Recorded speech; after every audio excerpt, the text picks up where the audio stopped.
right, welcome back to What If Geeks. I'm John. Hey, I'm Paul. And we are on episode 9. Today we're going to take a time out to talk about some video games. So kind of, I guess we're going to go over like a whole history of them and everything. But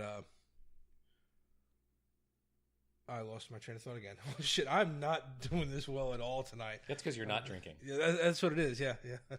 Okay, we're going to solve this problem next time.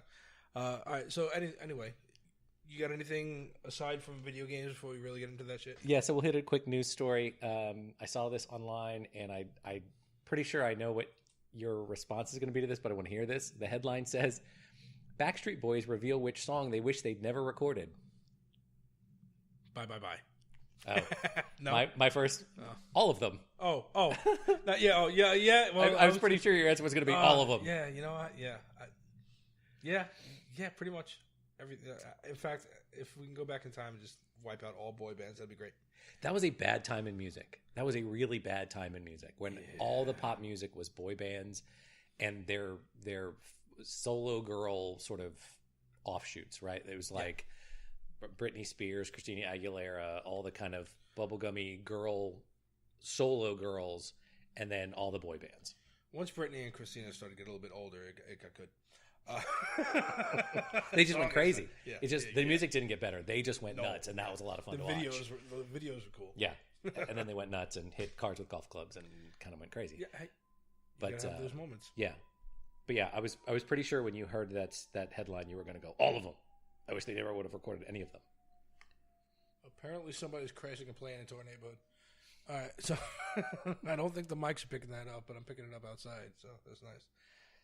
That's the it should have been all of them. You're right. All right, we'll have to redo that one some other time.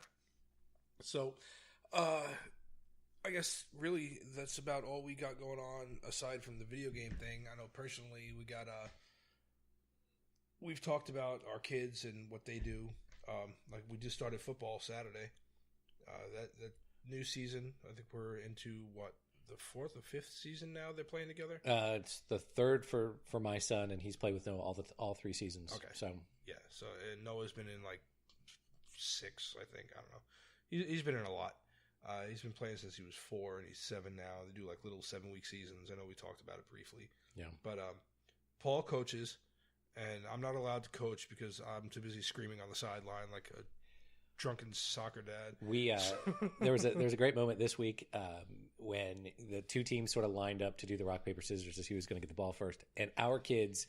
And look, this is a league of 7-year-olds, and in the bracket they're in, they're all sort of somewhere between just turning 7 and about to turn 8. But the kids on the other team looked so much smaller than the kids on our team. And we really should have taken like their littlest kid and Noah, who's probably the biggest kid on our team, and just put them together, and it would have looked like, Remember the Giants or something. Yeah, right. Oh, that rock, paper, scissors that was funny. I was standing on the sideline because I don't just do this asshole thing for your benefit, loyal listeners. I do it all day long, every day. I do it on the sideline. I do it with my kids. I do it with my wife. It's just how I love everybody. I make fun of shit all the time. They did the rock, paper, scissors, and it took them like 3 or 4 times to try to kind of get that right. And I leaned over to one of the other parents, and I said, if only we had another way to determine who was going to get the ball. Like maybe something you could flip with opposite sides that we've been using for fucking decades. And just to prove he does this asshole thing all the time, our kids, they play 7-on-7, but there are like 200 kids on our team. No, there's literally 12 kids on our team, so we have to sub out 5 each time. And at some point, I lost track of the kids, and we only had 6 players on the field. And he looks from the sidelines and he goes, "I know math is hard," and I'm like, "Hey." Yeah, so after that, every play he was subbing people out. I was holding my hands up to show him what number he was on. So super helpful, thank you. Yeah, I try. I do what I can. Next week we're bringing a big whiteboard. So there are X many kids on the sidelines. I'm gonna start doing algebra and shit. Yeah. Just random shit. So all right. So speaking of games, hey, there you go. There's a segue. Right. Whoa. Awkward transition. That's what we're ever gonna do is awkward transitions. We want to talk about video games because we do a lot of these shows where we're just kind of like rambling on about one specific topic, and we're working into like our last show, trying to get a new radio-ish format, and I like that a lot. So we're gonna keep going with that format, but every once in a while we're gonna have a show like this where we just kind of like pick one topic and we go ape shit and we just take it apart. So I want to talk about video games, and one of the big things that I talked about even before we started this one, I was talking to Paul about how I was looking forward to talking about games because this was perfect, the perfect description to when every time I open my mouth on this podcast and I say, if you had told me back when I was 7, I'd be doing this, in the future, I'd have told you were crazy. And video games are the perfect example of that because like technology is just blown up in our lifetime like crazy, from landline phones to cell phones, and now you just walk around with a fucking computer in your hand and it's Star Trek. It's just like, it's crazy. So to go from like Pong all the way to what we're at now, this is one I'm really looking forward to because I just like just basically talk about the ones you remember growing up with and whatever. And so I'll let you start. No, just to your point, thinking about Pong to Red Dead Redemption 2 and how far we've come in literally our lifetime. I mean, I played the original Pong. I just for Christmas got my son the Atari 2600 Flashback. Yeah, and it's got Pong on it. I was like, wow, you this still need to bring that over. Sucks. I gotta play that. Although we had a blast, I will say we had a blast playing combat. And the ones with the tanks with the bullets bounce, we laughed our asses off, and it was hysterical. But to think that since then, in a very short span of time, we are on what we are now playing essentially live action movies. Yeah, it's great. Like just the cutscenes are ridiculous. Like Pong, where you go from 2 sticks, and then you come to now you've got renderings that are so lifelike that it's crazy. Mm-hmm.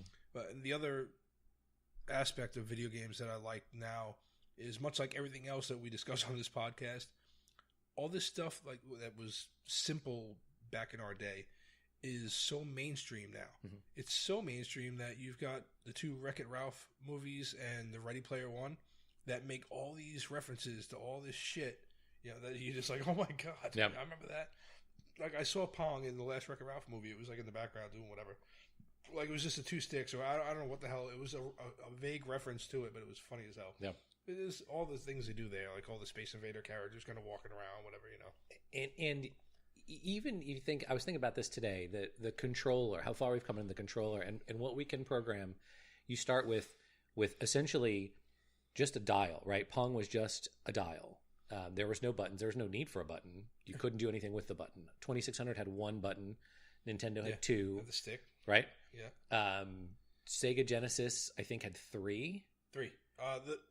Yes, because the first Sega also had 2, just like the Nintendo, right? Yeah, yep. And then you get into, and now an Xbox has, 360 is what, 4 bumpers, 5, 2 analog 6, 7, sticks, 8, yeah, a D-pad, yeah, 2 triggers, bumper. Right, like how do you keep all that shit straight? Yeah, you're flying fucking jets. Right. And Xbox One controllers. I sound like an old man. Kids have too many buttons and triggers these days. Engineering degree. I just want to fucking get the sword and kill something. In my day, we had 1 button, and we were happy to get a button. But it's amazing, and that we can sort of know what to do without looking. You don't constantly stare at the joystick to do everything. You just figure it out. Yeah. You just get so comfortable, it becomes a part of you. Yeah. And now, what was I going to say? Okay, so also the transition from like, do you remember trying to play video games with your parents back in the day?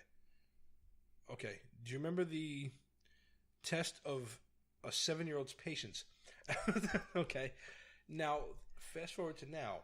We grew up with all these games, right? Mm-hmm. When you first exposed video games to your kids, right? Like for me, I was trying to start Noah off simple, like just little whatever. His brother goes and buys him a Nintendo Wii. I'm like, what did you do? Yeah. He was like 2 at the time, And we'll get into that when we get there. But I don't know, it's just something in the way they develop now. These kids are just like their aptitude, because that's what they're growing up with. So the concept of, okay, start them off with like a couple of buttons, trying to make it simple. He didn't need it. No. He's sitting there playing all kinds of stuff, and when I show him the older games, he's like, "What's going on?" Right. Like he doesn't know what's going on. Well, you show him like Fortnite, and he's running around on Fortnite.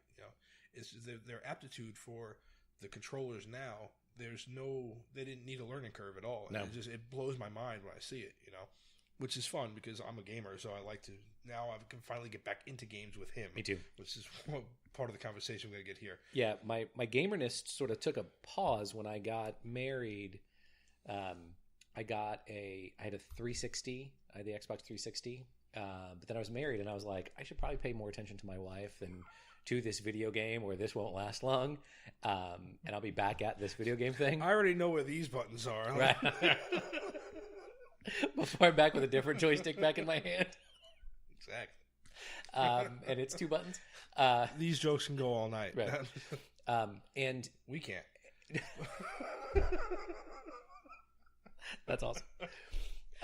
And so I paused, and now that my son is here and he's now 7, I have a Wii. We've played it. I haven't introduced him to the 360 yet, but we've done now the retro thing. We have a classic NES.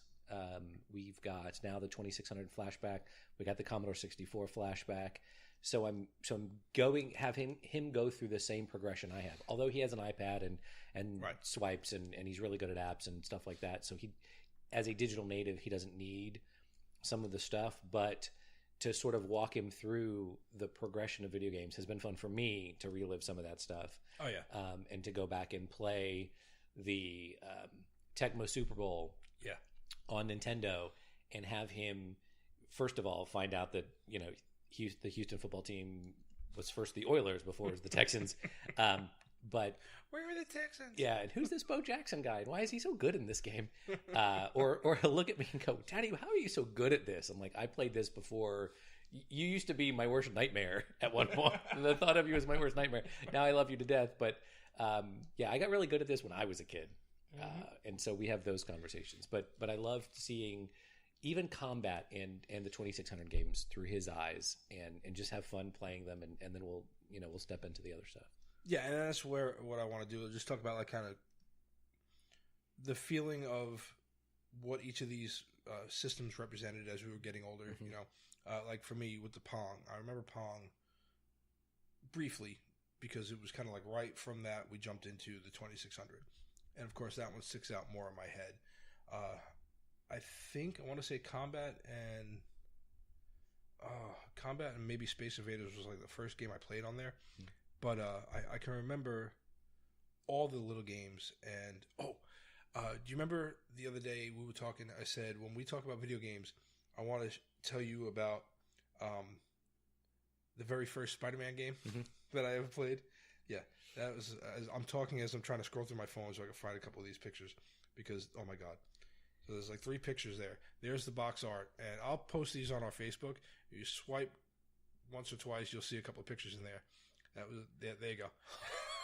I do remember this game. Do you remember? Yeah. And now, if you remember, I don't know where you're at in this. Ooh, okay. Yeah, while he's swinging there, and I'll post these on there, you see him on a web line.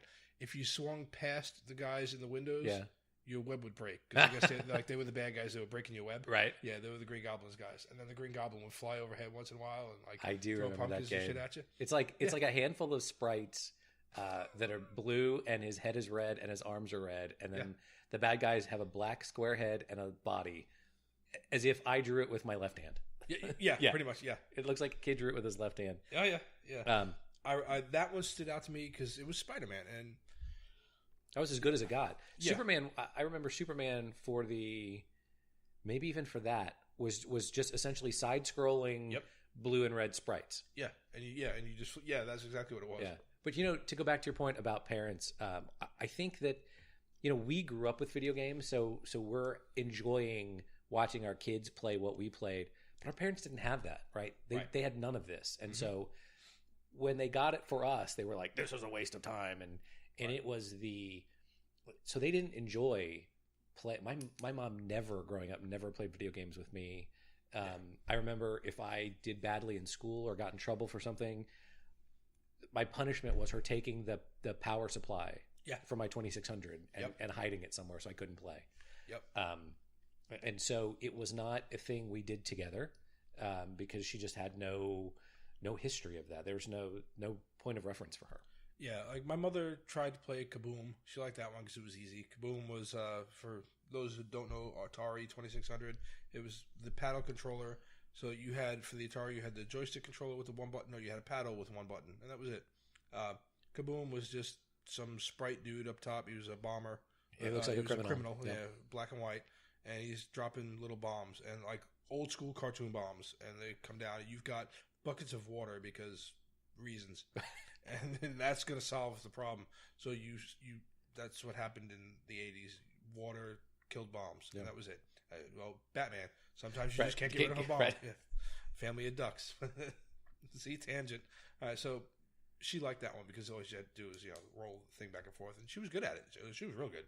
She pissed us off. How did you score that high? But and my father would play once in a while with us just to try it. Yeah, but yeah, like you, they really didn't. They didn't have that kind of stuff. So, or that kind of time. Like they didn't have the time to mess and because I think they genuinely felt it was a waste of time. Yeah. And not that playing with us was a waste, but that activity, even if it was with us, was a waste of time. Yeah, because my father would rather watch sports or read a paper or whatever. My mother would read a book or whatever. Now, the flip side of that, like you said, punishment, you get the power cord taken away. That happened to me a lot. You could tell. But on the other side of that, my parents had not really a hard and fast rule, but because my brother and I were pretty socially active, we would go outside, and when we grew up in Staten Island, we played football in the streets and baseball in the streets and pissed everybody off because they were parked on the street. So, a bunch of asshole kids running around, banging into cars and stuff. Well, sorry, 30 years later, or more. Usually we kind of reserved the games. So, if it was raining or whatever, too cold to play, whatever. But we did, kind of, okay, we've been playing football and baseball all week long.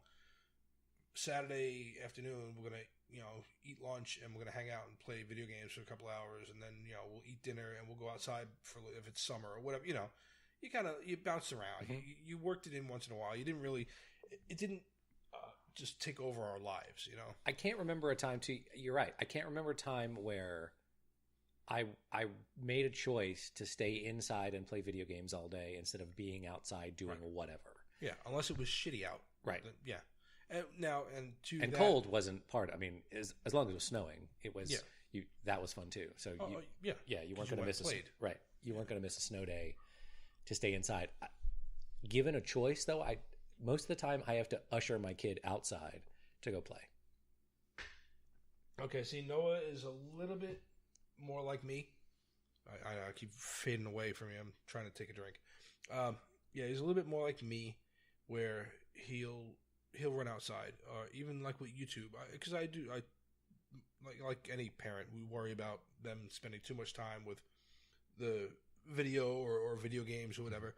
He'll sit there and watch a video on his iPad, and then he'll want to go play because he watched somebody playing Fortnite, and now he wants to go act it out with his friends and go shoot Nerf guns in the yard or whatever, So he is outside a lot, so I don't worry too much about him. He kind of reminds me a lot of me in the same, so I just kind of tend to watch it a little bit. But, for the most part, it was a regular activity, but I can remember, we owned everything. We were fortunate enough to have, all these systems for the most part. That was probably about it. There was, up to a certain point, we owned, everything, Yeah, I'm looking at your list. I either had them or one of my friends had them. So I could play it sort of anytime I wanted to.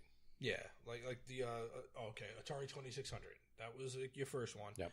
And like I said, outside of you had your standard the Spider-Man and Combat, Kaboom.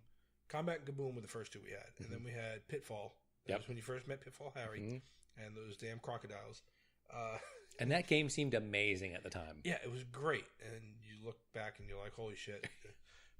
Similar graphics on Spider-Man. Same concept where you're swinging around. I can remember, I don't know why, maybe it was the commercial, but I remember just losing my mind wanting this game called Yar's Revenge. Oh, yeah. Remember, right? I had to have this game. I forget if it was an aunt or somebody got it for me for my birthday or whatever. And I can remember to this day, like, in my living room yelling, Yar's Revenge! I got Yar's Revenge! And looking back, I'm like, I was losing my shit to make this little bug ship headbutt a fucking force field. Like, whatever. I'm just banging my head against a force field. Doing the same thing over and over again. All right. Yeah. But it was the way they marketed it, whatever. It hit me, and it was one of those things that I'll never forget. That was like just one of the huge ones I had to have. And looking back, I'm like, I don't know what the fuck I was thinking then. But I remember, for me, it was Pac-Man. When Pac-Man came out on the 2600, I was like, please, Mom, please, please, please. And I got it for my birthday, and it was the hugest deal. And I plugged it in, and I immediately was like, this sucks. Because it was nothing like the arcade. Yeah, the arcade version, it was nothing like it. And you're just kind of like... Right, yeah. So, there was a handful of them that I can remember that were really good games. We had a lot of fun playing them. I can remember Adventure. Do you remember Adventure? Yeah, you were literally just a dot. Yep, yeah, running around. You picked up an arrow. Yep. Now, I will eventually find a link and I'll throw it on our Facebook page. I think one of the first video game Easter eggs was in Adventure. It was like one of the creators or somebody who's the artist or whatever was basically getting shit on by the company and getting canned. So there's a secret level in there. Like, you have to have the arrow and you have to go up against the wall or whatever. There's something like that where you got to kind of go in. You can't really tell that it's there, but then all of a sudden you break into this wall and it's just like a black room with, I guess, a white stripe, and basically it says, like, in the white stripe is written, like, created by whatever, like the guy like hid his name. Oh, is that right? In the game, yeah. It was like the first Easter egg I can remember ever hearing about, and you can find it. So, and that was back in the day too. Kids that shouldn't be listening to this show, because if you are, it's your mom and dad's fault.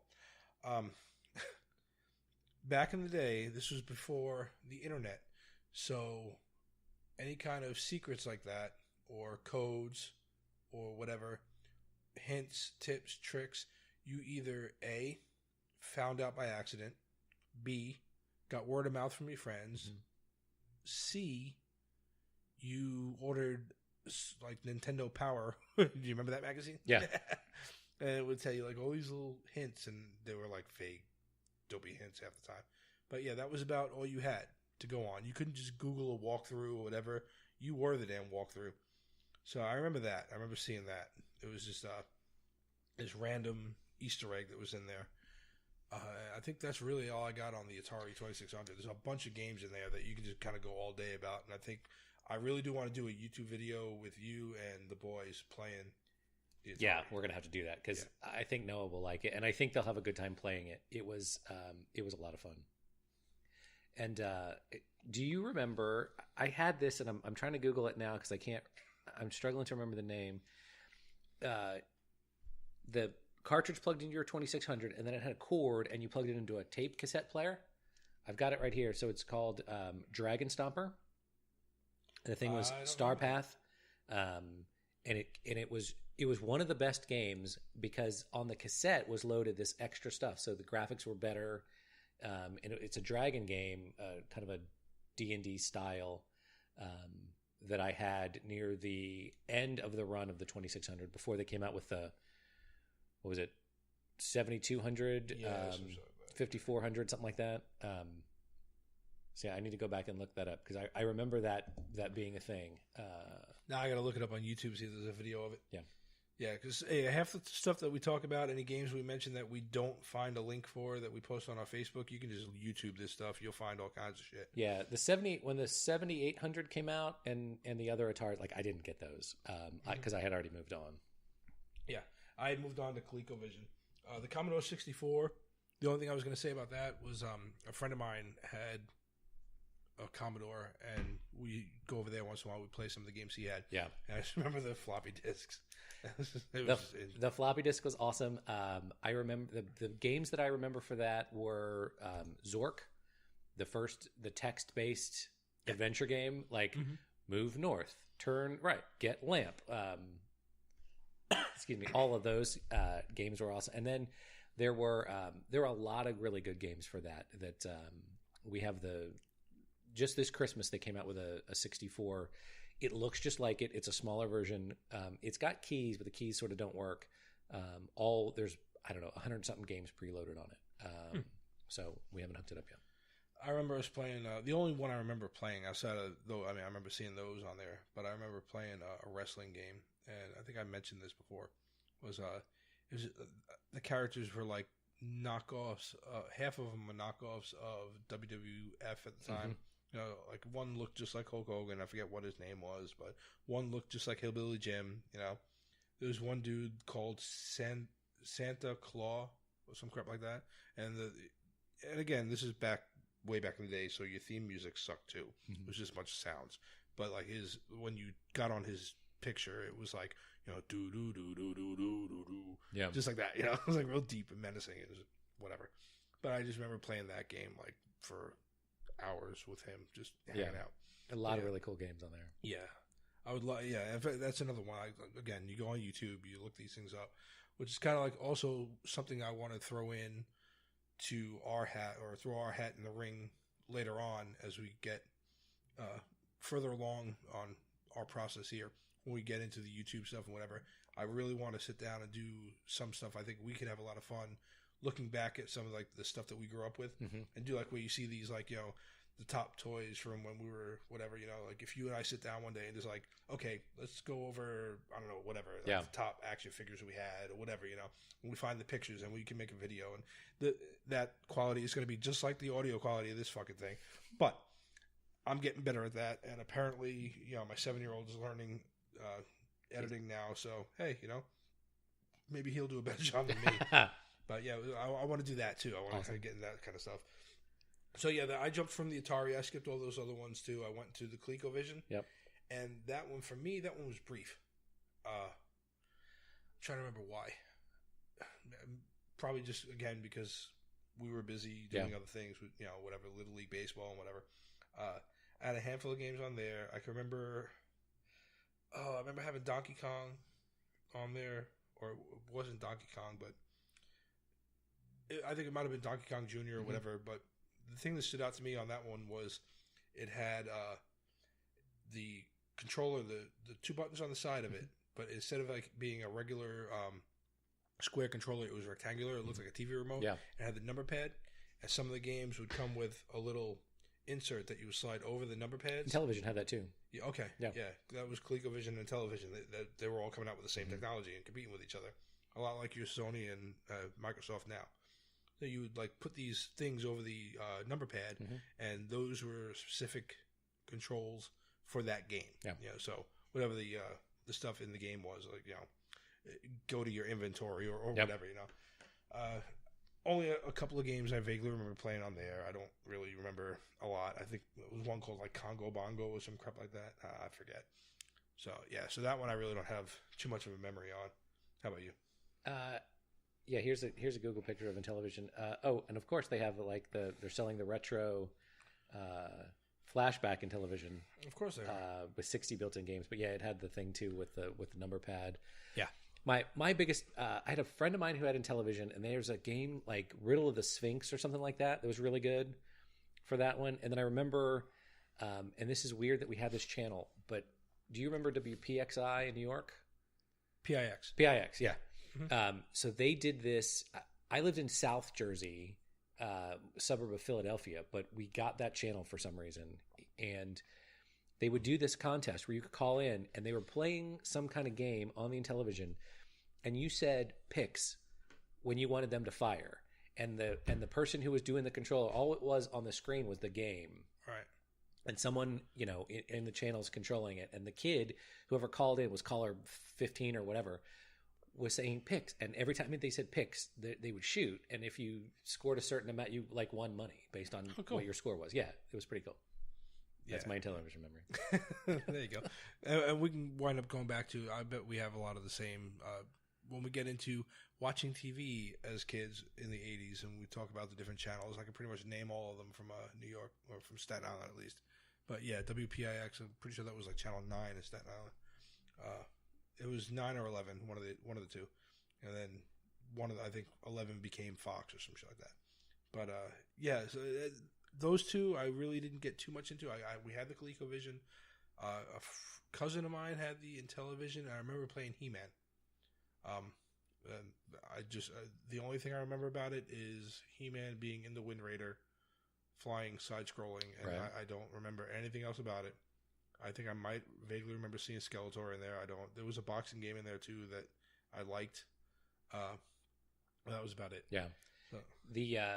This is a sort of around the time that everything kind of happens quickly between ColecoVision television and then the Nintendo NES coming out. Yeah.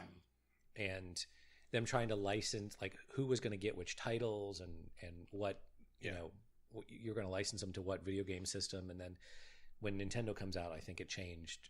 That sort of was the first thing that changed everything. Nintendo, yeah. I remember Nintendo just like blowing everybody out of the water. Mm-hmm. You know, it kind of rewrote everything and kind of brought us to where we're at now. You know, it brought gaming or video gaming like right mainstream where everybody's like, oh, you know, Nintendo, holy cow. Yep.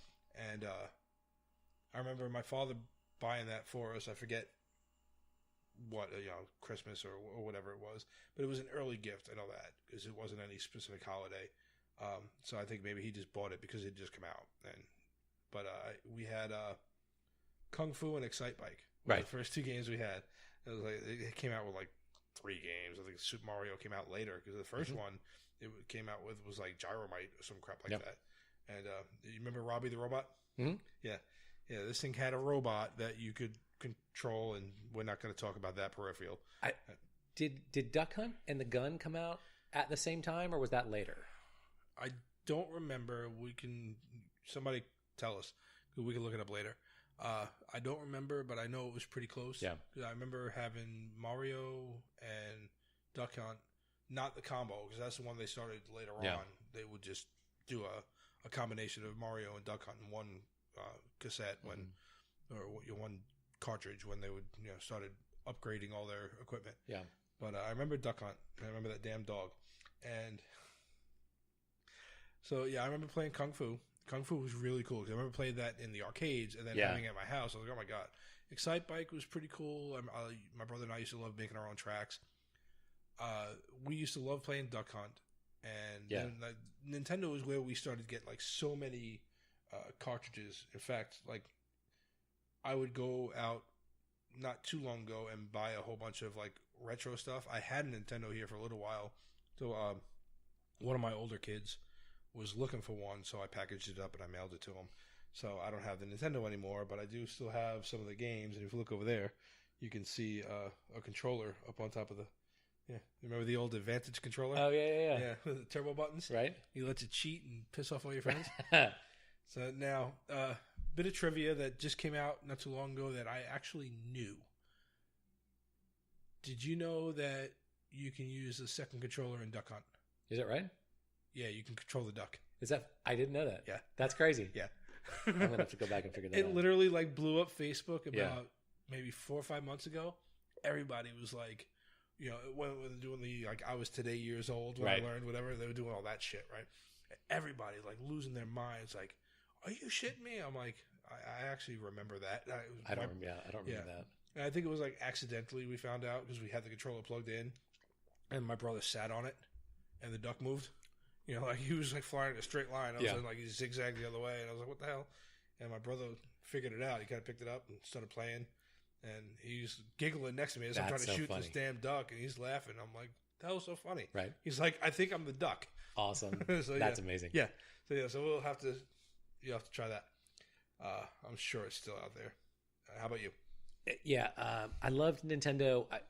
I think I was older now. Hadn't I don't think I was quite in college yet. Maybe I don't remember the exact date NES came out. But it was sort of late high school-ish, so it sort of more time to play video games, and got a little bit more into it. But yeah, and then through sort of early college, right, then it was drinking and playing video games. When that started. That was a lot more fun. Yeah, that was Navy for me. But yeah, so yeah, there's a handful of Nintendo games that you really get. Kind of, we'll fast forward into your Nintendo Switch era now. They've brought the Nintendo classics on their streaming or on their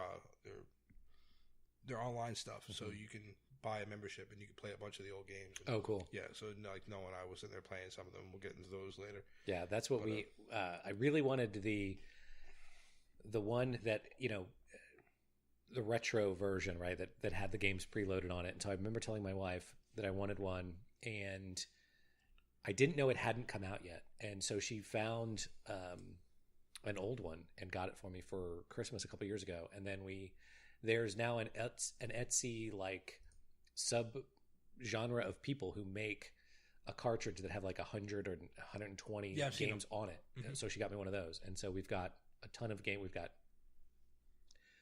Tecmo Super Bowl and Paperboy and all the Zeldas and all the Mario Brothers and all the really cool stuff. And so my son and I have played those, and nice. Blades of Steel. Blades of Steel. Yeah. And we have a good time playing those. Yeah, that was where you kind of like, all right, like Tecmo Bowl was the one, like the first huge phenomenon football game, whatever, that you start getting into, and that's like the start of, or the birth of, your Mario legacy. Yep. Your Zelda, right? Link. Mm-hmm. Link is born then. You got A Legend of Zelda. Yep. And that, an epic game, and the fact that you can play through it a second time, and everything changes, blows your mind. That was one of my favorite games of all time. Was Zelda. And so, side note, because we really won't touch on it later, but I know I've said it before. But when we sat down with the online Nintendo stuff and I started up Zelda and it opens up, I just handed Noah the controller and he's just staring at it. He's like, what do I do? It's like, you got to move around. Yeah.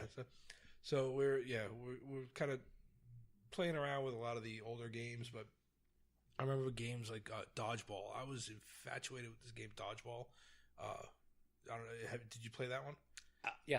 Where like you can kind of like run and jump, and, like if you hit the buttons at the right time, like a super throw. Yeah, like everyone had their own certain powers. Yep.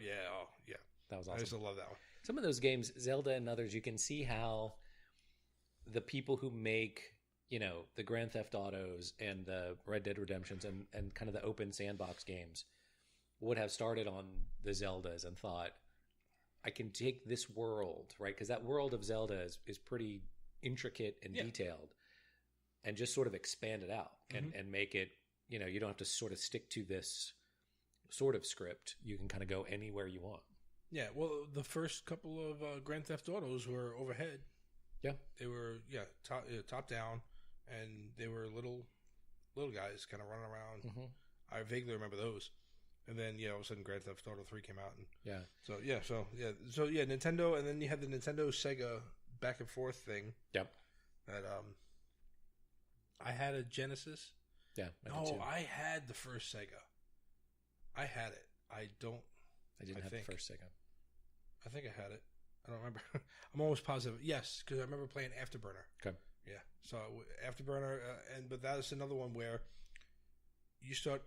Now you're getting into the console wars. Yep. Back and forth.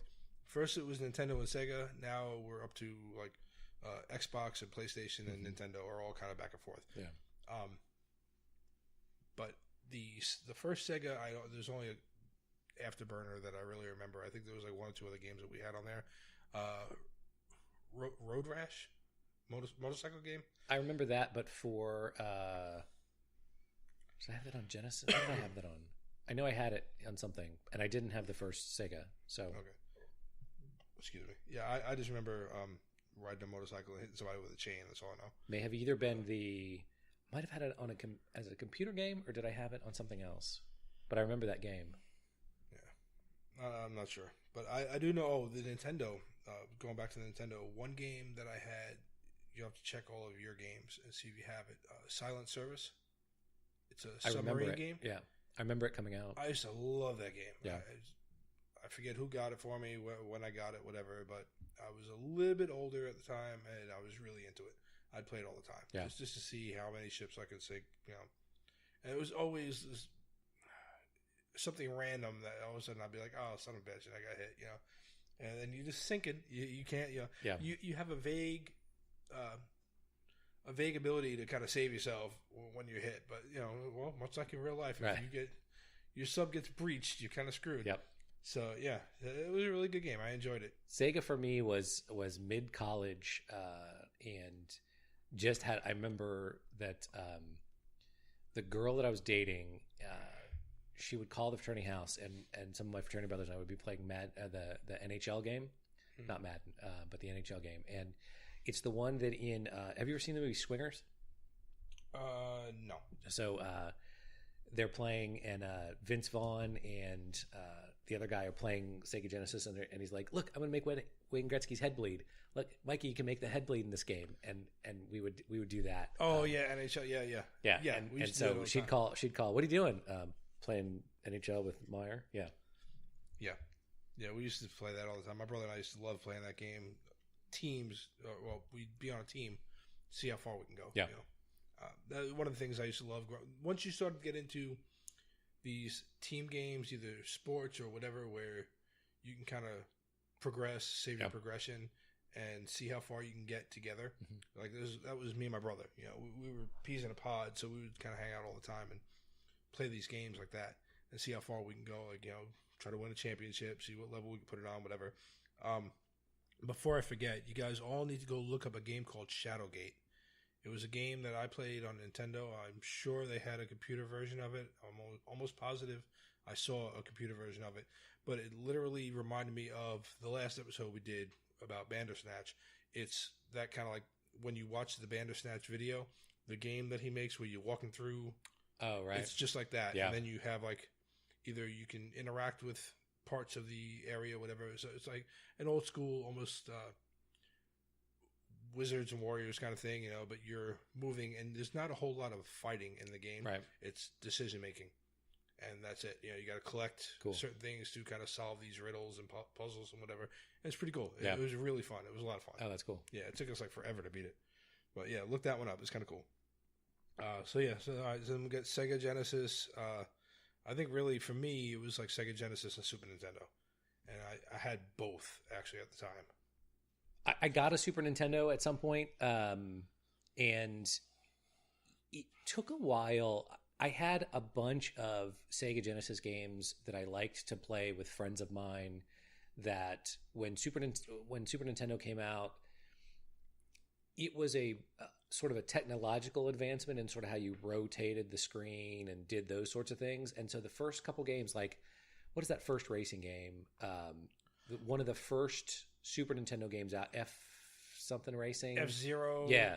Right. It was about rotating and other things more so than it was gameplay. It was kind of like, look at what we can do. You had to kind of rotate the camera behind you at the same time as you were, And so it was an okay game, but I had so many Sega Genesis games that I liked that it took so long for Super Nintendo to kind of catch up and the kind of games and them being really cool. They were great and technical and cool, but I had so many of these others. And it at some point through here, it becomes the way I think now about iPhones. Like they came out, these platforms came out every other year or multiples in the course of a year. And you're like, well, I have this one and now I have this one and I'm not getting the next one or the one after that. I had skipping ahead a little bit, but like I didn't get the very first PlayStation, but I got PlayStation 2. Right. Okay. And so then I didn't get the first Xbox, but I got the 360, but I didn't get the PlayStation 3. Right. And so there comes a point at which it was video game overkill, sort of. Yeah, and then you also get to the point where, again, part of the console wars, as consumers, we started picking and choosing based on what games they were going to get. Right. What do you want to play? Like the Super Nintendo, the big one for me was Mario Kart. Yeah. And Donkey Kong Country. Or was that 64? Might have been 64. I think there's that was 64. But yeah, Mario Kart was Super Nintendo. That was the very first one came out, and that just floored me. That was so much fun just to be able to sit there and race around and everything. It was, and again, to this day, still one of the best games. That's a blast. Yeah, that game is a blast. Yeah, like they can't make a bad one. And those games are interesting because, and then we'll get into this in a second when we talk about past sort of PlayStation, Xbox, but we and those Nintendo really sort of did I don't know if this must have been a strategic decision. Like we can't keep up in this graphic war between the PlayStation 2 and 3 and 4, right, and the Xbox and the One and the Kinect and the thing. So we're going a different way, and they made a bunch of games for people that aren't sort of hardcore gamers. Right. Yeah. That more you could family friendly kind of. Right. That you could have fun with your kids or friends, and you don't have to be super into games to play just about anything on the Wii. Right. To do bowling or tennis or the golf or Mario Kart on the Wii, where you put the controller in the steering wheel. Yeah. Those are a blast, and you can have fun with. Like, my wife is not a gamer, but we'll play that and have a good time. We can play Just Dance. Right, with my kids, and they love it, and it's just a cool way to spend an evening. Yeah, but it's not.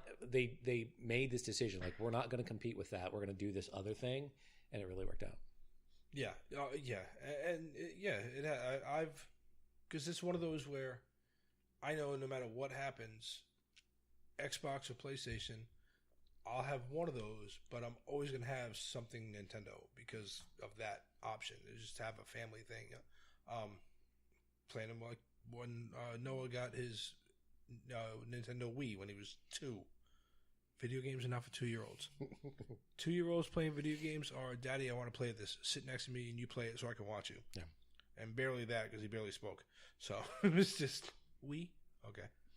But we would just play random games. He would just pick a game and I'd put it in and I'd play it. That was that kind of shit. But the family friendly stuff in Nintendo was just perfect, you know. Now you go into your Nintendo 64, and that's when we started getting into. I remember my brother and I were playing that one. I think that was, I forget what year that one came out. I'll have to. Yeah, there you go. You're faster than this. What I'm talking. Nintendo 64, and I'll rattle off a few of the games I loved about the 64. Main one obviously is GoldenEye. You play GoldenEye. So that much was fun. Yeah. You know what? GoldenEye was. I was already. I want to say I was either in the Navy or I left, and I had a 64 while I was in the Navy. Nintendo 64 hit the market in 1996. Yep. Okay, so that was a couple years after I joined the Navy. So I would get with my brother because I wasn't too far from home at the time, and we'd play. But I played with my friends and everything, and that was the first one you could hook up like not the first one, but it was the first one that was easy to hook up 4 controllers and just go to town. Yeah. We'd play GoldenEye, the split screen. I think Super Nintendo had 4 controllers. Okay. Maybe. Or maybe it had I think it had an adapter that you could make 4 controllers. Right. I think I had that. But it wasn't easy to do. Yeah. 64 and PlayStations had the first. Had the ports. Yep. Yeah. So I remember playing that, and GoldenEye was a big one for me there. Again, all the Mario games, and that was when you got Donkey Kong Country. That was pretty cool. Mm-hmm. And the wrestling games that started coming out. You had like your WCW, NWO, or what, I forget what, Revenge or World Tour, whatever they were. But the graphics were still pretty cartoony, but the level of detail that they put into like just the overall gameplay, you know, the styles of matches that you could pick. You can change people's outfits a little bit, so you kind of customize. Oh, I like to play Sting with the red face or whatever. You know, you kind of play around with it a little bit here and there. You know.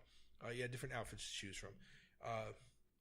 The moves that you could pull off. You know, it was just an overall really cool game. You know, and we used to love playing that game.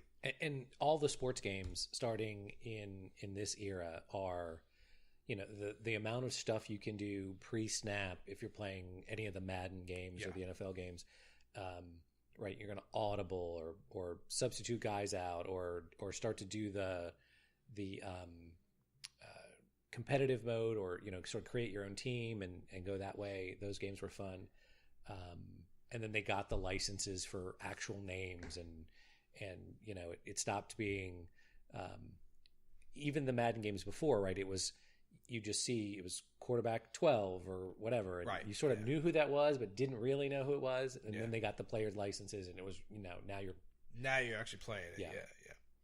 Yeah. And, all right, so anything else you remember about the 64? GoldenEye is the only. I didn't have one, but playing GoldenEye was a blast. And not too long ago, some friends had one, and Gail and I went for a weekend with a bunch of people. We stayed in a vacation rental, and someone had brought their 64, and everybody played GoldenEye. It was a blast. Nice. Yeah, I think the only other thing, because GoldenEye is a perfect way to end it, but the only other game that I remember that I didn't get to play a lot of, but because you started to get that's when Mario started to really saturate the tennis and this and that, whatever, and a lot of his games were really cool. I used to love playing them, and then I'd go back and I'd play them with my kids and stuff, But they had, when they came out with the Mario Kart Double Dash, I think that was on the 64, and that was where you had two people on the cart. Do you remember that at all? I don't. And you can actually play two players. Like, you and I could play on one cart, and if you were hanging on the back of the cart, you'd be in charge of throwing shit at people behind us or whatever. And then we could switch, and as you were driving, the two characters would switch. That's funny. They'd jump and switch, and then you control the cart, whatever. That's cool. So yeah, so it was pretty cool.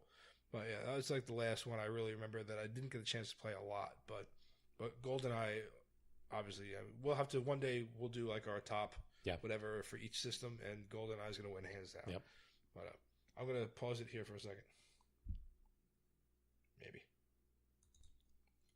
All right, so we are talking PlayStation now. PlayStation. Yeah, I didn't have PlayStation 1, but I got 2. Because again, this was the time they were coming out. You mentioned the console wars, they were coming out one right after the other, and this was the point at which I was out of college, semi-real world. So I had a little bit of money, not a ton, but not a ton of time. So my video games cut down a little bit, but I just wasn't getting everything that came out, and then every game for each one of them. So I sort of picked and was picking and choosing at this point. And so I had, I got the PlayStation 2, and that kept me going. And then I got the 360. And then that was, my roommates and I would play Madden. We'd play a couple other things, but I also had a computer at this point. So I was playing a ton of computer games, much more sort of the Interstate 76 games, that kind of stuff, and then the Fallout video game, the computer games, I was doing more of. Okay. Yeah, I had the PlayStation. A handful of stuff that came out. For me, this is really when we started to hit the big console wars with PlayStation and Xbox. And I remember I bought the PlayStation first because I knew the name Sony. I knew who Microsoft was, but at the time, I think if I remember correctly, I was like a lot of people going, what the hell do they know about games? Right. So I went with Sony. They make my spreadsheets and my word processor. Yeah, so I'm like, all right, Sony's done Walkmans and this and that, whatever. They've had their hand in games or whatever. So I went with Sony. I got the PlayStation. There were a handful of games that were on the PlayStation that were just really cool. Twisted Metal. The car racing game, right? Oh, not the car racing, sorry. The Death Races. The Death Race 3000, whatever. The other thing, I think this is the point, this is the point at which, right, Nintendo 64 was still cartridge-based. Yes. And then we start getting CD-based. Yeah, PlayStation went to CD. And the games were music better, game better, gameplay better, cooler ideas, much better graphics, little bit start of the open world stuff, or things you could do differently. The start of the load screen. Yeah. But now if you had people who, the developers that knew what to do with the load screen, it was kind of cool. For example, I remember the first game I bought on PlayStation, it was a bunch of random games, but I had Demolition Derby, and it was literally just, there were multiple variations of the way to play in the game. You had your different options, but just driving around, smashing into shit, and see if you could survive. And that was it. It was fun. There was a game called Return Fire, and you'll have to look that one up at some point. Maybe like some YouTube gameplay. Basically, it was almost like you have like you're controlling. You got 4 different vehicles, right? And they were so small that you looked like you kind of like a remote control, kind of like overall, like you were controlling like little remote control vehicles, but it was one army versus another army, and you had to go. It was basically just capture the flag. That's all it was. But it would start out. The first one started out was, very. It started out with you had 4 vehicles and 3 of each. You had a tank. You had a helicopter. You had something else. I forget what. It was a tank, a helicopter, some other thing that would run around with machine guns or something like that. Not even like a personnel carrier, but something like that, right? It had like a machine gun on it. Mm-hmm. And then you had a Jeep. And the Jeep can only like lob grenades. And I think you could barely control where the grenades went. Like right. You just hit a direction. That was it. And each one had obviously strengths and weaknesses. The tanks were really slow. Helicopters were up high. They were hard to hit. Oh, that was it. Rocket launchers. Right. So that could take out the helicopter. So if one guy had a helicopter, you had to go back and get your anti-aircraft vehicle and go get that thing. Then you had tanks. The Humvee or the Jeep was the only one that can carry the flag. Right. But it only had a handful of grenades, and you had to. The flags were covered in like a tower, like a concrete tower, right? So one team was green, one team was brown, or whatever. So you had these 2 flags, and the first one starts off simple enough. You have your little bunker, and you're underground. So when you go to get your vehicle, it shows you a little, and it's kind of split screen. So you see like your side shows your bunker, and you see what you got left, and you go, and then you gotta uncover the flag first, and then you gotta go with the Jeep, go get it, and bring it back to your base. Right. And when you get the flag, it would change to what's the music, like Flight of the Valkyrie or something like that. Right. And the music picks up, and you got to race your ass off.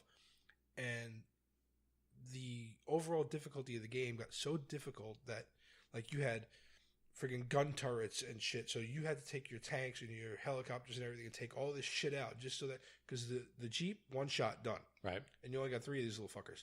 So if you get shot, then now you can't get the flag. So now all you can do is stop the other guy from getting the flag. We had so much fun playing that game. It was just stupid, and it was so simple. I vaguely remember finding a copy of it, like an emulator, and barely being able to play it, right? Because the controls were so horrible. Like now, we're so used to so much more fluid controls that I was just like, oh my god, this sucks. Yeah. But I remember it so fondly. Just having a blast with that. Like me being down to just a Jeep.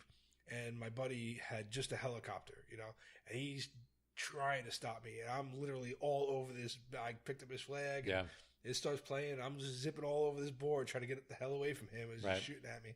And I barely beat him on that one. That was funny. That one, a few of the wrestling games that came out on there. The only thing that was a novelty to me on that, and I'd love to find an older PlayStation and the copy of whatever game it was.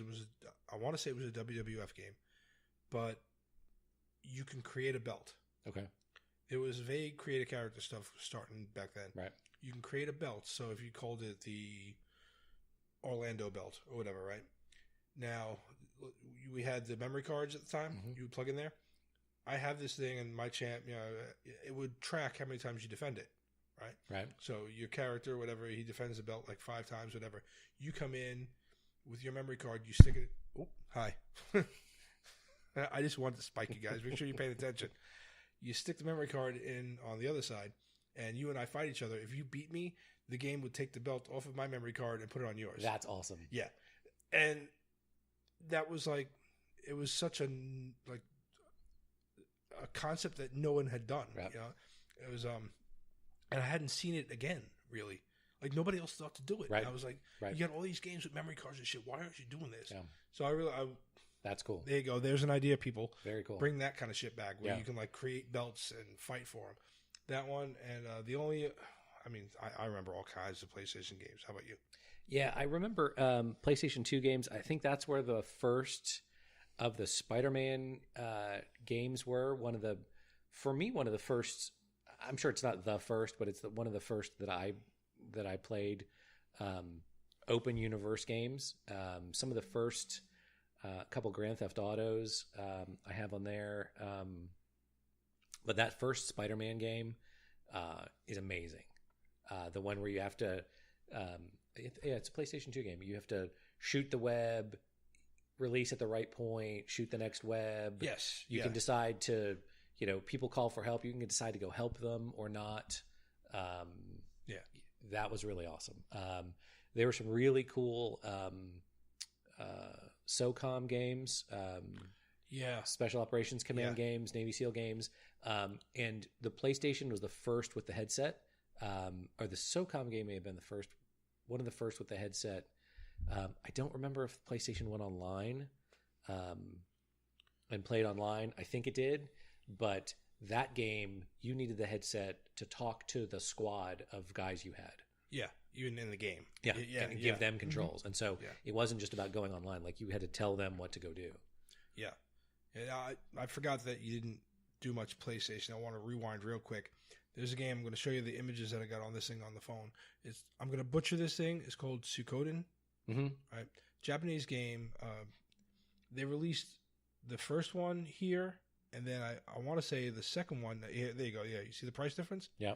Yeah, that second one is going for about $3,000 on eBay. Yeah, the first one's like $54. Yeah, because you can't find this damn thing anywhere. Yeah. I'm dying to play that.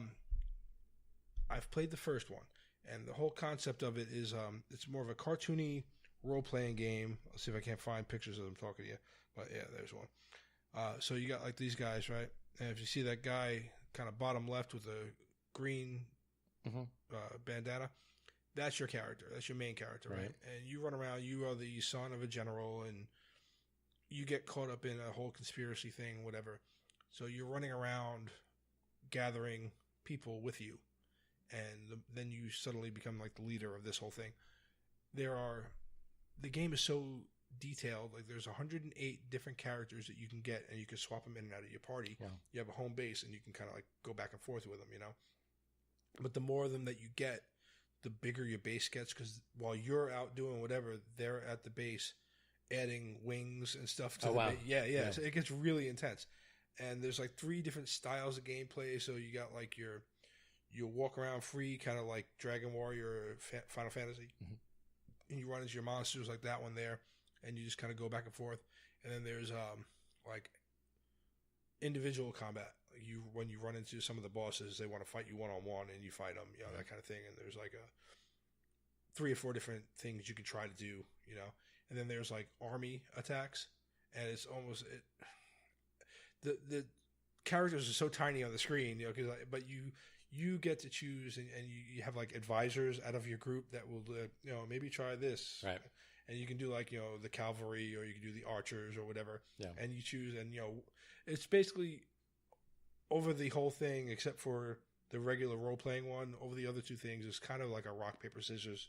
One beats the other kind of thing, But the gameplay was so much fun that I remember I still have the first one here at the house. I have a PlayStation 2 and it works on it. I played it once about 3 years ago when I was on a detachment down in Fallon, Nevada. I was sitting there for like a month or whatever with my squadron, so I had like nothing to do at night. So I like watched Sons of Anarchy and played this game. That's one of my favorite games of all time. I'm really big into role playing games when I find a good one, but there was a time where they got too far advanced for me. Like, I don't know, it was something about the look or the feel of them. Right. Once you started doing too much stuff, maybe it was the Japanese role playing games are the ones that I liked, right? Like your old school Final Fantasy, like I'm talking old school. Yeah. Final Fantasy, Dragon Warrior, Dragon Quest. I found a few of them. I found one mobile called like Galardia or some crap like that, and it's literally like a direct port of Dragon Warrior. Oh wow. And they just changed some of the names and shit and like some of the monsters, and that's it. But it's carbon copy, like the same as you're walking around, But and they've got like 7 of them, and I think the first 3 are translated into English. first one's free, and I bought the other two. You know, this is going back a couple of years ago too. But that's in the mobile gaming. We're not in there yet. But yeah, my big thing is like role playing games. I love them. So that was like one of my favorite games. So one day I'll get you to sit down and try that too. Yeah, this stage for me was so when I came out of school, I was doing political campaigns, and so work got it. You know, it starts out easy, and then it gets to 6 days a week, 6.5 days a week. So I would fall out of stuff for a while, and then campaign would end. And the first couple campaigns I was on, we didn't win, so I didn't have a job. And so that's when I could get into games and like, you know, find something that I liked and could dig really into it. But then the next campaign would come along a couple months later. So I had this thing where I'd find a game that I really wanted to get into, and I'd get like one of the Grand Theft Autos or one of the sort of open sandlot games, and hang on to it. Wait till the time that that I could play and really dive in and do all the stuff and, you know, try to win. And then meanwhile, you know, 8 or 9 other things had happened. A new console was out, you know, Grand Theft Auto, the next one had come out, and I was still trying to play the last one. And so there was a point at which I never could keep up. And that's when I sort of fell behind. Yeah. And that happened to me too. I think a few of the last ones in PlayStation 2 era that I was playing, that I really got into and I loved, we'd hang out all night drinking and playing them, was the Resident Evil series. Yeah. That first one blew my mind. And that was the thing I was talking about with the load scene. If you had a developer like the guys who made Resident Evil, when you had a load scene, if you were going from room to room, it would be like a door, and the door would open, or it would be, you know, whatever. And they had something for you to look at, you know, which is where they eventually get to now you have like cutscenes and stuff. So it's kind of like the game is doing its thing in the background while it's doing a cutscene. So you really don't have too much. I don't play that often now, but I don't really see too much in load times or anything between. But yeah, Resident Evil was one of the really big ones. And again, that's another one where they came out so much so quick that I hit a point where I couldn't even keep up with them. And I was like, I thought there were zombies. Now they're rednecks. What the hell just happened? Right. And then at this point we get into thinking about games online. I mean, I know Xbox, that was its thing. Xbox 360, Xbox Live, you know, all of those, the games had a single player component, but they really made them to play online, right? Call of Duty, the Call of Duty games have a single player component to them, I think, but that's not why you get them.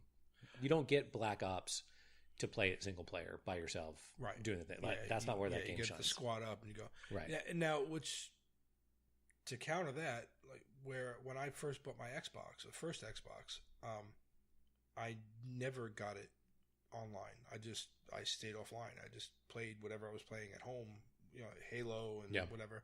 I would play there. I wouldn't go online with it. I just didn't. Not that I didn't have the technology. Everyone had it, but I just didn't have the time to be messing around. I just wanted to play a game. I was like, this is what I did. You know, I did too. I didn't get them to do the online thing until I think Ghost Recon on my 360 is the first game that my roommates and I would play. I played the single player version. I really liked it because I just wanted to get online and play a game. Or I just would get on the thing, not even online. Just get on the console and play a game. You could do a sort of local game, right, where a couple of you were playing against the computer and figuring that out. And then we realized we could do it. And then so we would get online and play. It was amazing how bad we were right away. Yeah. And one of us is on the headset, and you were invariably talking shit to some 10-year-old kid somewhere who is just killing us. Yeah. And yeah, you all suck, by the way. Right. And but it was like the thing would come out, and we would get it like the sequel to that game, Ghost Warrior, the second one, Ghost Recon, excuse me, and immediately we were terrible at it. And I'm like, how do you people get so good at this so quickly? It just came out, and you're already good, and we're already bad. I had friends with Call of Duty like that I was just like, I can't keep up. Yeah. I was basically just either cannon fodder, or I was just, I was there for support. I distract them, and you guys go pick them off. Right. I have no idea what the hell. I don't know how many times I'd play online because it was at the very end, right before I got the 360. I did try to hook up the Xbox online, and I played for a couple of weeks, but then the 360 came out, and I was like, I'm just going to get that because all of the stuff was a lot easier to do there. I remember the Xbox being kind of a pain in the ass to try to get it online. Got the 360, and that's when we really started getting into your Halo, and Halo was the original Xbox, but you started getting into the sequels, and you got the Call of Duty and whatever. Those were the games that I got for the 360. Then you started getting Madden and all those, and we would play. Well, we'd have Madden tournaments left and right. Yeah, it was hilarious. But Call of Duty, going back to your point of you buy it to play multiplayer. I really, really enjoyed either the single, and this is more going back to how we grew up playing video games and sitting on the couch next to each other. Yeah. I enjoyed that aspect of it a lot. Or, at the very least, when you had games like Gears of War, which totally changed shooters. Because you had the third person, and then you had all the cover you can get behind. Yep. Totally revolutionized everything. In that game, where you can squad up with 3 or 4 people, depending on which sequel you were playing, because there was one where you could do 5. But you can you didn't have to play online against people that were going to shoot the shit out of you every 5 seconds. Right. You can either go through the story mode. Yeah. And I loved doing that because there was a time when there was a core group of about 4 or 5 or 6 of us that were part of one little group on Xbox 360. You know how you can make like your clans or whatever. So the good clan, not the other clan, with a C. Important note. Yeah, important note. 2 fucking old white guys talking about clans. Right. This podcast took a turn. So anyway, we'd have a clan, and I remember we called ourselves Ramrod because reasons. And we all had, so it was Team Ramrod. They were like about 6, maybe 6, 7-ish, depending on whatever month it was. Right. But there was a whole bunch of us that would get together and play, and for the most part, we would play either Call of Duty or like Gears, depending on how many people were showing up. Or I think we tried to play Madden when they started to get into where you can get like a bunch of people. But we played Gears, and we started the campaign, I think, where you can get like whichever sequel you can get like 4 people playing at once. Right. And we started it together from the very beginning, and we worked, tonight we got up to whatever, and then save it, and then we picked it up the next time. Yeah. On that save, and we went all the way through the whole game. Did similar stuff with like Call of Duty. Like my brother and I would play. That was the cool thing about playing online when you could play with someone else through the campaign. Yeah. To me, it brought me back to the 80s of I could sit here on a headset with my brother who's across the country, and we could play video games like we did when we were 10. Right. And so that was the part that was like really like, I love this, you know, so it brought it back. So we would play like Call of Duty and whatever, whatever the hell we would play, all kinds of different games, Now it's so easy to do that it's just stupid. Right. But I can remember like Call of Duty just getting shot up every freaking time we went. But like once in a while I'd have like a shining moment, you know, like I'd get pissed off. Everyone's shooting me. Like I think I died like 7 times and like literally spawned right where they shot me. And some assholes waiting, and some assholes standing at the spawn point for you to regenerate, and you get that couple seconds of immunity, but then they're just gonna wait, and then pow, and you're dead. You're like, like you see yourself, and you're like, "Hey, what the fuck? Yeah. Really?" Right. But I would get irritated. Call of Duty was where, when they started doing you can kind of customize your soldiers. Right. So like, okay, I want to carry this, I want to carry that. I had one dude, I don't know how he didn't break his back, but he had like 2 giant machine guns. like his alternate weapon was another friggin' anti-aircraft friggin', it was just stupid. He's running around like Jesse Ventura and Predator. You know? He's got 2 of them. So I would do that. Like I'd get that guy, and I'm running around. Well, one thing they did, like he was slower. Like he just physically couldn't move. Yeah. The game did make him slower. Like he just couldn't run. Good. Like so, I was like, okay, that's cool. Right. So I would like kind of walk through the street, and I just remember being shot like so many times up until that point, and realizing that the entire team is the enemy is in one building. It was like there were like 2 floors of a building, and they're picking off. They had like 3 out of their 5 or 6 were like snipers, and they're just picking us off, and they're shooting, and like all my guys are in the street here getting pinned down, shot at, and I got fed up, so I got this dude, and I came around the side street, and I just set the gun up on top of a concrete barrier, you know, when you can like set the tripod up, set that fucker down, and I just lit up the whole building, and all you saw was my name, kill, kill, kill, kill, nice. Kill, kill. And they were like, my friends were like, what the hell just happened? I said, I did. Yeah. I said, that was like my one cool moment. Every other time I'm getting pwned by 10-year-olds. Yeah, exactly.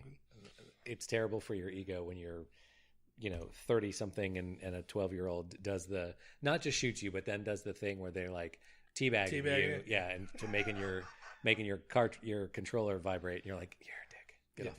Yeah. You should have been a blowjob. Yeah. You're welcome. There you go. Write that one down. Right. So the Xbox 360 was kind of like the big thing, and now that's where I really stopped.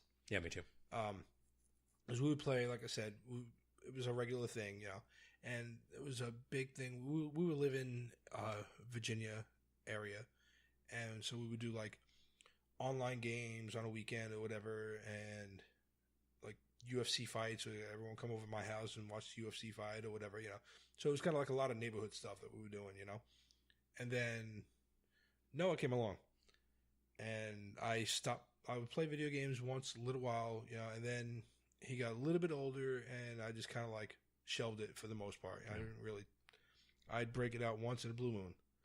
It was hooked up. It was sitting there, but I really didn't play it until his brother bought him a Nintendo Wii. How about you? Yeah, I got when I got married, I played less, and then we had Coleman. I got a Wii for Christmas even before Coleman was born, and hooked it up, liked it. My wife liked it. We played every once in a while.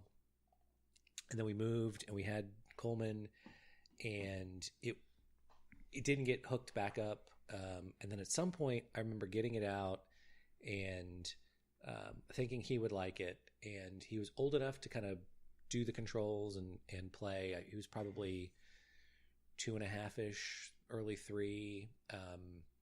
And we started playing. Gail was pregnant with Presley, and so we would play like. The bowling game, we play a couple things.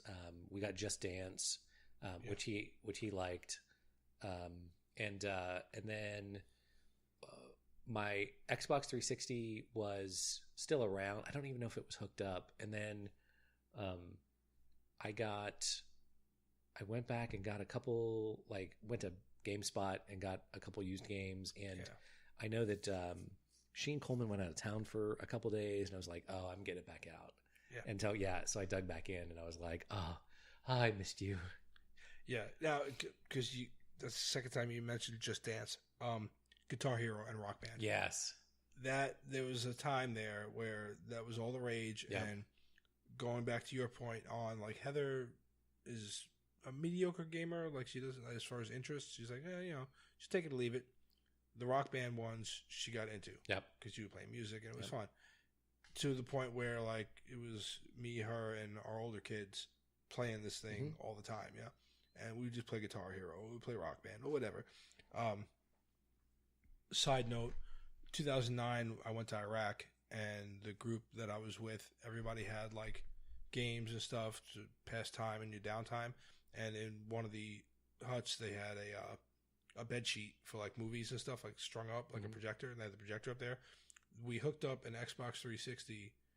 It was my Xbox 360 we hooked up, and then like I had one of the guitars, and someone else had a guitar, somebody else had a drum set and the microphone, and we played Rock Band in Iraq. It was ridiculous. That's awesome. It was so stupid. I've got a picture on Facebook somewhere. I'll find it and I'll send it out there. So Tony, you remember playing. If you ever listen to this, those games, like, again, you didn't have to be a gamer to play those and have a good time, and you could do it at a party or something else, and it didn't get, you're not that weird guy playing video games in the corner by yourself at a party. Right.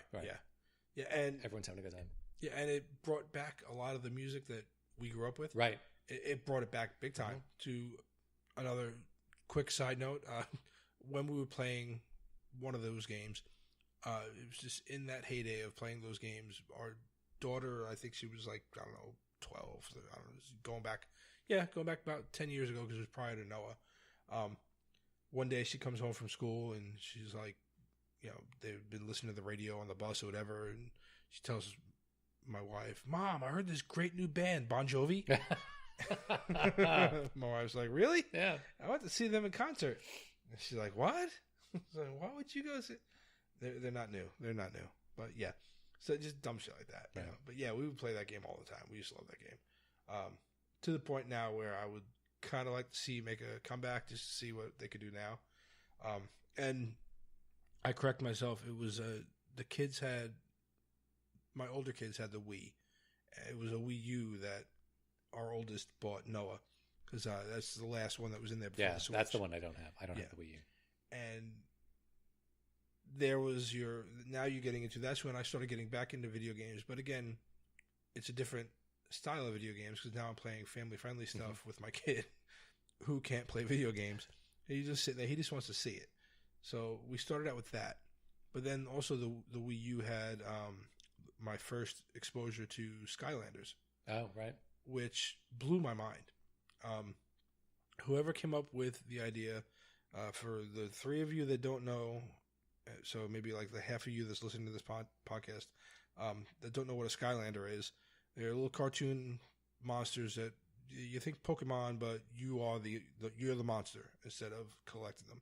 But they're all a whole bunch of different monsters, and the game has a portal that you put the figure on, and whatever that figure is, it goes up on the screen, right? And then you add to that you can level up your character, and the figure has a memory chip in it. So it remembers where you were. So you can take that, you can go to your friend's house, and you can play with him. And if you got your Spyro the Dragon or whoever up to level 20, you're level 20 at his house too. Yep. That blew my mind. I'm like, the dude that came up with this, yeah, you deserve to be sitting on a beach somewhere. Yeah. Because I was like, you took this concept, and just freaking ran with it. Yeah. Monetized the crap out of it. Yeah, it was amazing. And they've got 4 or 5 or 6 different games now. I think the last one came out, the Imaginators one. I think that was like the last one. There's never been another one yet. But that was the next step in Noah's video games, where he could pick who he saw on the screen. So I would go to GameStop and, I got the membership, so I'd go buy the used ones, and I just wiped the memory so we could start from the beginning, Or unless there was one cool guy that like, oh, well, he's already up to like level 80. We're just going to leave him alone. When we get really hard, difficult bosses, we'll just break that guy out. So we'd play that, and he would just... But then he would drive me crazy because he wanted to switch guys out. And I'm like, okay, but we got to level them up. I'm like trying to teach a 2 or 3 year old. Right. Nope. You got to right way to do this. Yeah, you got to level them up. I'm trying to teach him how to play video games. I'm like, he doesn't give a shit. He's just trying to change it. Now put the fire guy up there. Yeah. Now he started. Then he starts. That's where he started to grab the controller and try to play. And I would teach him. And it was a lot of hours just sitting there trying to show him how to do stuff while he's running into a wall. Yeah. The game that my son plays now, he really loves Minecraft. He wants to play Roblox. But so if you had to ask him what's his video game is Minecraft. Yeah. He loves the making stuff. We didn't know all that much about it when he wanted to play, so we told him he could only play in creative mode. And so he's really into like building things in Minecraft. Yeah. So he has not played survival yet. We probably will let him here not too long. He's not allowed to play online, just because it's 2019 now and scumbags are out there. And so we keep Noah's privacy settings really high. Yeah, we let him play like with his friends. Yeah, and so, but he wants to start playing Minecraft with other people, and now he watches YouTube videos of people playing Minecraft. That's what he does. Yeah, and that's Noah. That's how Noah got. Noah loves Minecraft. Not as much as Coleman, but he likes it. But he's much like Coleman, where he'll play survival mode for like 5 minutes, then he'll be like, it's much more fun to try to make something because there is kind of to me there was a steep learning curve. Because like I started trying to play that damn thing on an iPad, and you can't make shit on an iPad. You need the controller to kind of move faster. So now he's finally got it on the Xbox, and he's got it on I downloaded it onto his Nintendo Switch, and then he got the Xbox One for Christmas. So yeah, he's becoming another gamer. But again, yeah, I think Switch is the next thing we're going to get. Yeah, I highly suggest it. It's great. Another one of those where like we went from like when we would play Mario Kart with Noah, like Heather and I would sit there and we'd play with him together on the Wii U, and we'd race, and he'd be in a wall, but he'd want to play. Yeah. Like, you want to play? You want to watch? I want to play. So we'd race, and then he'd be like, I'd come in like first or second, whatever, and he'd be like, "Daddy, help me." So now I got to rerun the whole race with his character because he hasn't done a lap yet, right? So now you fast forward to the Switch. The Switch also has Mario Kart 8, whatever. Same game. They souped up the graphics a little bit, whatever. I haven't played it enough to see if there's any like extra newer like little prizes or extra. I don't see any extra characters. In fact, I think they're all unlocked already. It's just like boom, they're there. I don't see if there's any major differences. I think it's just the same game. Just okay, now it's on the Switch. The cool thing with the Switch is you can pick it up and you can leave the room with it, which is what the Wii U was supposed to be, but it just kind of didn't make it. They got it right with the Switch. So now you can take this thing off the base. You can go in your living room. You can go in your car. You can go wherever you want. As long as you can plug this thing back in, wherever you are, you're fine. Fast forward to like a couple months ago, he wanted to play Mario Kart again. I was like, oh, yeah, sure. So, I resigned myself to doing the race and then going to help him. Right. We're playing the race. All of a sudden, I see the little son of a bitch go flying by me. And I was like, what the hell? Amazing. I don't know when he taught himself how to play Mario Kart the right way. Right. But he was zipping by me, taking first place. I'm like, oh, all right, it's game on now. Right? So I'm trying to like hit him with stuff. Yeah. He's like, no, stop. Yeah. He's a sore loser sometimes. But yeah.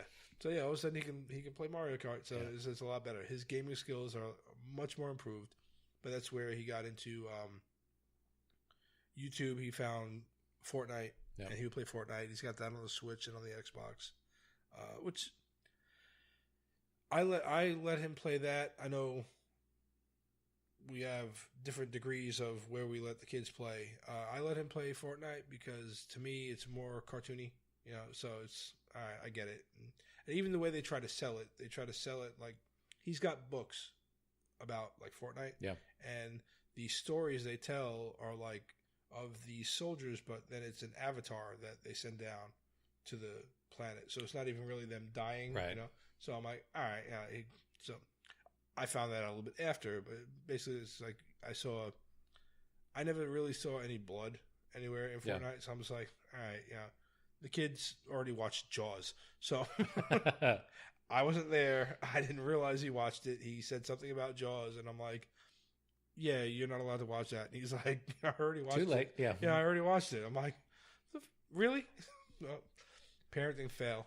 But he wasn't at home. He was at his friend's house. Yeah. And apparently she's big into horror movies. So, yeah, his buddy down the street. That's funny. Yeah. We have not let Coleman play Fortnite. Mostly for us, I think it's too many people online that can talk to him, and we're not ready for that. We had some. You can control that. Can you? Yeah. Okay. Yeah. Well, we can sit and look at it one day, during the week or whatever. I'll show you. So that's a problem. That's mostly it. The other thing, I've got friends who have older kids that are straight up addicts for Fortnite, and they are addicted like it's smack. I mean, when they try to take them off, they get belligerent. The 11 or 12-year-old gets belligerent, and if they're not playing, they're moping, and so we see it.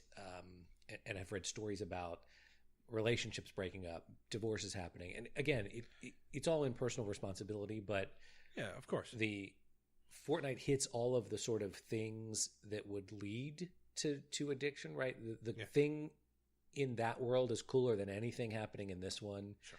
There's a winner. The game's not long, right? It's complicated, but there's a lot you can. It's not super hard to learn. There's a learning curve because you got to build stuff and some resource allocation. My nephews were over here playing with Noah, and they were all playing at once between the TV and whatever. And my one nephew was like building as he's running, and I'm like, I don't know how the hell you did that. Yeah. And once I got the console and it was helping Noah, I figured it out. But and right, you're gonna end a relatively short game with a winner, and you're all playing together, so it's sort of social. So I assume that someday he'll play it. It's just not going to be now. Yeah. Like I said, Noah, he's got privacy settings where he can only hear his friends, and that's something you can do there. I can see the addiction thing. What you're talking about, like, not with Noah really. Like, he loves playing it, and he had a couple of months there not too long ago where he was playing it a lot, and you gotta curb it a little bit, and he did, because like I said, he's very social outside, like real life, real world. He likes to be outside too. So, but again, he would play Fortnite for a little while, then be like, all right, hey, you played enough games. He'd grab his Nerf guns and go outside and like, let's play Fortnite in real life. But that's what he would see people doing on YouTube too. I have the channels he would watch. We're gonna do Fortnite in real life, and we're gonna do whatever. So he'd do that. He'd run outside with his Nerf guns, whatever. But the addict thing, not too much. I can tell you, and there's for a while there, it was like a constant joke on Facebook. The V-Bucks that you buy in there, you can get your kid to do anything for V-Bucks. It was like, go clean everything in this house. Yeah. There was one guy I saw who was hilarious. I don't know his name. I forget because I just watched the video one time, but he had me laughing my ass off. All I remember was this black guy. He was like a dad to a teenager or whatever, and he just got on his Facebook Live and was like, look, your parents are complaining about this Fortnite shit, but you're going about it all wrong.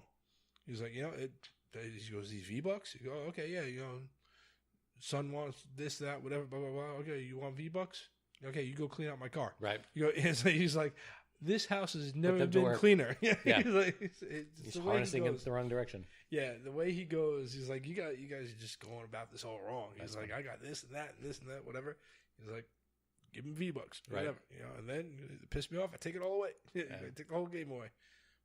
So Noah's, he's not really, I guess, I mean, he plays Fortnite with a couple of the other kids around here now, but he's not, he hit a spurt there where, like, he would be like, oh, instead of this, can I get V-Bucks? And we'd be like, yeah, all right, whatever. But, and it's just, you're buying skins or whatever. Dude, go ahead. I mean, I'd spend money on dumb shit too, but yeah, he got into that for a little while. But the Switch, I think you guys, as a family, would like it, just because of the mobility. Yeah. One, you can take it wherever. Like these kids, his friend 2 doors down, she brings hers over here, and then her cousin lives up in the front of the neighborhood, and he brings his over here, and the three of them are hanging out in the room with 3 Switches, just all playing games, But it's cool, and there's a lot of the family games that are on there. Like I said, you can do Mario Kart. Yeah. The first one that he had was 1-2 Switch. Okay. And that one, that's a fun family game. Like you get like the little nunchuck looking things that are part of the controller, right? And each gets one, and you do different things with them, whatever. When you do decide to buy it, you let me know, and I'll tell you the games that Noah's already got. Okay. So you can, like he's got The Legend of Zelda Breath of the Wild. Mm-hmm. That I've heard that's amazing. He and I keep swearing we're going to get back into this game. Like we got to a certain point, and then just again, because these games keep coming out and coming out, it kind of got shelved. We played it a little bit. It's just ridiculously cool. Yeah. It's so cool. It's just like, I mean, you're shooting arrows, like it's kind of like the third person kind of thing, and you're shooting arrows at orcs, or it's like standing one dude, like the one dude is on a tower kind of thing. He's just basically on a raised platform, you know. Right. But if he sees your ass coming, he's going to blow into his horn, Yeah. you know. So, and then there's more of them coming. So there's all kinds of random stuff that's in that game. This is really cool. So he and I got to kind of basically like restart it.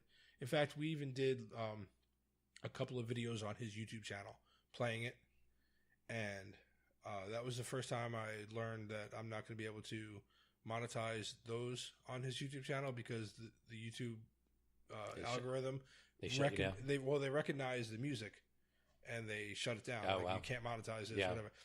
First, it shuts it down, but then you got to say I'm not going to monetize it, and then whatever. So yeah, again, a learning curve for everything that we're doing here with this new social media shit. Yeah. This social media empire. I'm trying to. Right. I'm more like a social media slumlord. So yeah, the Switch is kind of like that was the one big one we got, and then he just recently got the Xbox One. Yep. Just he wanted to, I forget what, between Fortnite and Minecraft. So his uncle said, "Okay, you know that's the big gift I'll get you," and he got him his Xbox One. But he bought him an extra controller and a new set, new headphones and whatever. And so he's got like the nice little dock that he could just drop the controller on and it charges. Oh, wow. Yeah, it's cool. Yeah. He went all out and bought him, a bunch of cool stuff. But he's got a handful of games. The cool thing is when we went and signed up for the Xbox Live Gold again, we ported over my name, and then I just let him change my name because I don't get online. You know, I'm sure half of my friends are out there somewhere. Right. But now he's like, because I was friends with his uncle online, now he can play with his uncle too. Oh, you know, cool. because so he's got all my old friends, and I just kind of like silence whoever, you know. But all the games that I had bought and everything else on the 360 ported over. Oh wow. Yeah. Oh, that's awesome. All of it comes right over with you. Yeah, so that one's cool. I like playing that one with him. Like, we played it a little bit here and there. There's a couple of games on there that I want to get now. But then the PS4, that's the next one. That's the one I'm saving up for because my buddy Corey brought that with him for Christmas. He brought it back here just to show us. I did see Red Dead Redemption 2. Right. And I know that's on the Xbox One as well, so I'm getting that game because that's just ridiculous. But the PS4 exclusive that I want to get is the new Spider-Man game. I played that. It looks amazing. Yeah. Have you seen the? I don't want to say older, but the Batman Arkham Asylum games. Mm-hmm. Do you remember those? Yeah. It's a lot like that, right? Where the first time I played Batman Arkham Asylum, I was like, "Holy shit, I'm good. Batman!" Yeah. You play this thing, and you're like, "Holy shit, I'm Spider-Man!" You're like the way you can jump around and in midair shoot your webs and pull yourself out, and just random shit you can do. And it's got a learning curve. Like, you've got to pay attention to what you're doing. Yeah. But there's so many different combos that you can throw in there where I was like swinging from building to building, and then all of a sudden it was like, oh, okay, I got to fight these guys down here. So I drop down, and I'm literally going from like rafter to rafter, swinging down, punching a few guys because they got guns or whatever. Then I'm zipping over and I'm shooting a few webs and I'm coming back down, and you're bouncing all around like Spider-Man. Yeah. It's really cool. That's awesome. Yeah. And that was like the last one I played. And that was me hitting myself. But I just needed to pop one more time. So yeah, I mean that's brought us up to everything. I can't think of anything else. Can you? No, we hit all the highlights. I just know that, like I said, and I've said this in the past, I'm walking Coleman back through kind of the history of video games. And I think it's intentional, so that we can just sort of have some fun and it not be overwhelming for him. So we're starting back at the 2600, but we're just having a blast going through it. And I'll get him to the Xbox and I'm sure he'll be on to, the big games here pretty soon, but we're having a blast, playing some of the old stuff, and he loves it. Yeah, us too. Like I said, it's been cool seeing where we came from, and then where we're at now, and I guess the nostalgia rules the world right now. It's like everything that's old is new again, kind of thing. It's because we grew up, and now we're making shit that we like. So You know, you get all the throwback this and flashbacks, remake of this. Yeah. And same thing with movies and whatever. You know, so you know now the geeks are running the world. So fuck you. On that note, no. But so with the video games and everything, that's the next. I think what I want to do, because I think today is January 22nd, but we're not going to drop this for probably another week or two, as I've got a couple that we've got already in the pipeline ready to go. So you might get this one, say around February. By the time you get this, maybe I'll throw in an extra little bit in the beginning to kind of figure out where the hell we're sitting. But when we drop this one, maybe I'll drop something on Facebook or YouTube or whatever.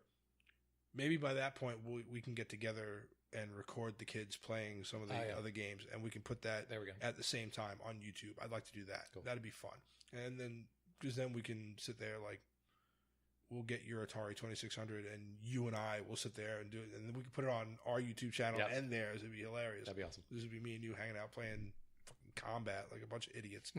But yeah, I want to do that. That's what we're gonna do. So that's our goal. We're gonna try to record ourselves video. I've got all the equipment for that stuff. So we'll record ourselves playing the video games, and we'll put it out in conjunction. So that'd be like one of the first YouTube things we really do. Perfect. But in between now and then, I'll randomly throw out Facebook and YouTube stuff. I think next time we get together, we'll go back to our format. And just so it's on record, we are constantly morphing whatever the hell this What If Geeks is.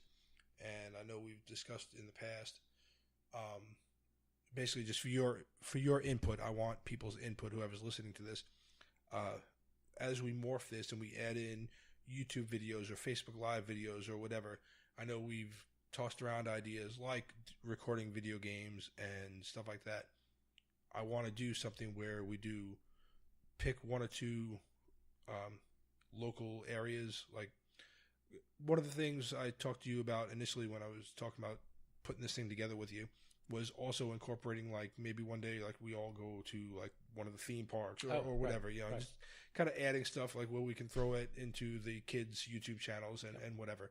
But I want to we'll start in the local area and kind of see how far we can grow with this thing, as far as just, I want to throw love to the area. You know, like, I want to go to local comic book shops, you know, and let's awesome. Facebook Live from, okay, you know, here we are, you know, What If Geeks from Windew's Comic Shop. That's the only one I know that's close by, but there's a few of them in this general area.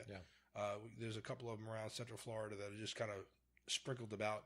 We can just kind of bounce around and then roll into your smaller cons, conventions. Depending on if you get one for, like, that's a cheaper one, we can kind of go together for that and, like, hit those. And it doesn't have to necessarily, obviously, we can't do a podcast from there per se, but we can do a bunch of audio from it, you know, and then kind of come back and intersperse the audio or whatever, you know, whatever we can kind of figure out. We can figure it out from here and then run and do that. Awesome. I kind of want to, like, add those things into what we're doing and then kind of, you know, see how we can grow this little group that we're trying to build. Love it. Cool. Looking forward to it. All right, guys. Well, hit us up and let us know all your favorite video games. I think the only thing we really didn't touch on in the video games, and you can hit us up on Facebook and in our email, and we'll touch on it in our future episodes, is what were some of the ones that you were really, really hopeful for and they just crashed and burned? Right. Because we'll save that one for us for a future episode where we're just, like, again, with the what the fuck just happened kind of thing. With everything else we're going to do, we're going to touch on that. Hit us up. Let us know your favorite ones, your favorite disappointments, and that's right. Hit us up on all the social medias. We're What If Geeks, whatifgeeks@gmail.com. So talk to you soon. We're here. All right. Hit us up. Later. I got to put my password in. Keep talking.